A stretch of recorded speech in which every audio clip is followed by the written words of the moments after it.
What did you think of the debate? I thought it was a fair disaster for Trump.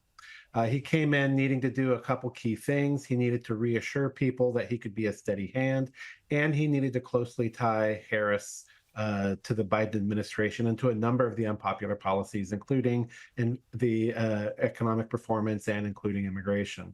He really failed to do those because he fell into a number of rhetorical traps that Harris set for him, which led him to being in a situation where we're talking about cats and dogs rather than the amount of inflation we've seen between 2021 and 2024. The Democrats have called him a chicken for not going to meet up for a third debate, because we, of course, had the debate with Joe Biden. We've had the Kamala Harris debate.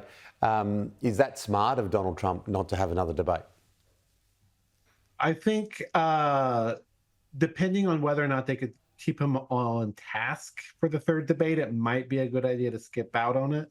But Harris calling him a chicken, or her campaign calling him cowardly for not doing a third debate, sort of reflects an extension of what we saw happening during that debate itself. So by refusing to take up a debate, he's opening himself up to hits. But if he did take the debate, he could have another performance like the one he did before, and much closer to the election, which would be a lot more problematic than the debate performance we just saw, because there's still a lot of time between now and the election. Yeah, November 5, the election. It is a melodrama. We know it. Last time we spoke, you and I, it was Biden versus Trump. It's now Harris versus Trump. Back then you thought, when I put it to you about the crystal ball, that you thought Trump would win. What do you think now? I think things have shifted a bit. It's, again, sort of a toss-up. It depends really on who shows up on election day in a number of those key swing states. But right now it feels like the momentum is in Harris's favor. It's interesting as we look at some vision here of the Harris team and Kamala Harris at various rallies which she's been conducting around the country. Donald Trump doesn't seem to know how to attack her. He had it very well choreographed, very well scripted on Joe Biden, but and he was baited several times in the election and took the bait every time, in the debate rather, and took the bait every time.